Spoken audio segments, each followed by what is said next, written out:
The Vulcan Vault, along with some very special guests, are on a search for forgotten horror flicks and underappreciated monster movies.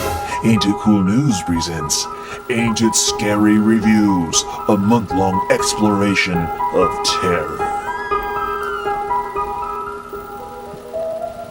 Welcome to Ain't It Scary Reviews. Today we have a very special guest. We have Andrew Matthews, co-director of Zero Charisma. Also, you might know his work from Best Worst Movie, The American Scream. Andrew, thanks for coming in today. Thank you. What have you picked out for us? I don't know if it's really a horror movie, but I picked The Innocents, because this has been my favorite scary movie for a long time. Now, what scares you about this? I guess it's little kids, scary little kids, and these are like the best scary little kids.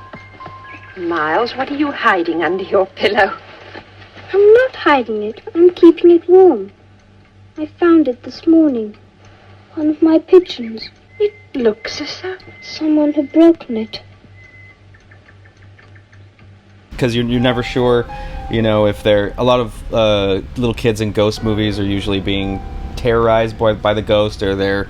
or they're being possessed by it. But this is like, these kids might be evil, and you just don't know, and neither does the main character. Look at them. What do you think they're saying? Well, I don't know, miss. Just children's talk. They're talking about them. Now what's this about? It's about a woman who takes a job as a governess at a creepy old house. I think it's takes place in Victorian era, and there are these two kids there that she has to take care of.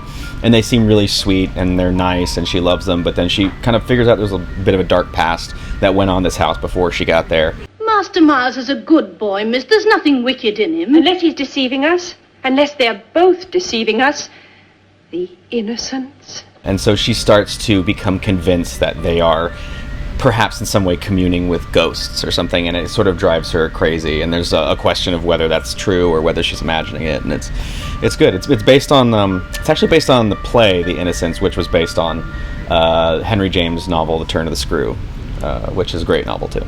Excellent. Now, what would you compare this film to? I guess more recent films. It's like The Others, or I haven't seen The Conjuring yet, but there's a little, those movies where there's like a little kid who has their imaginary friend.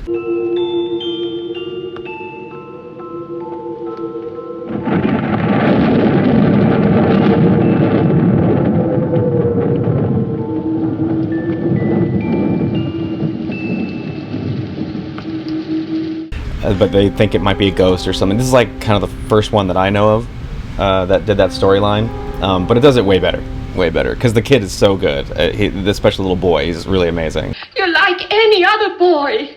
Ah, now who isn't telling the truth? If you really thought that, we wouldn't be having these conversations. No, my dear, you don't think I'm like any other boy.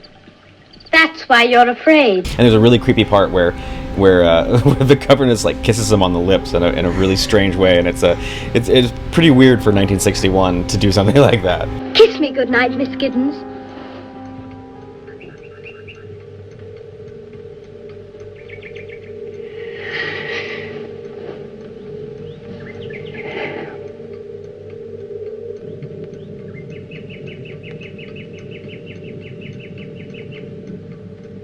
How would you describe, as far as the scare level goes, on a scale of 1 to 10, how scary is this?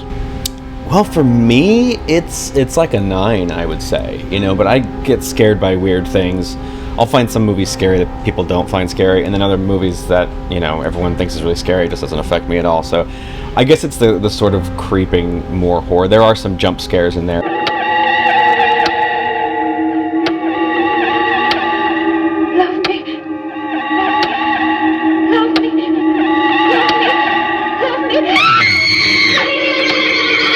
But you don't really see much of anything, no gore, obviously, and very few ghosts. It's more the idea, and the end has got a really nice twist that kind of makes you rethink the whole thing and go, and think, I had no idea what this was about until now, Awesome. All right, so the pick for today, The Innocents. Hey, man, thanks so much for coming in. Thank you. And for more news and reviews, keep checking in with ain'titcool.com.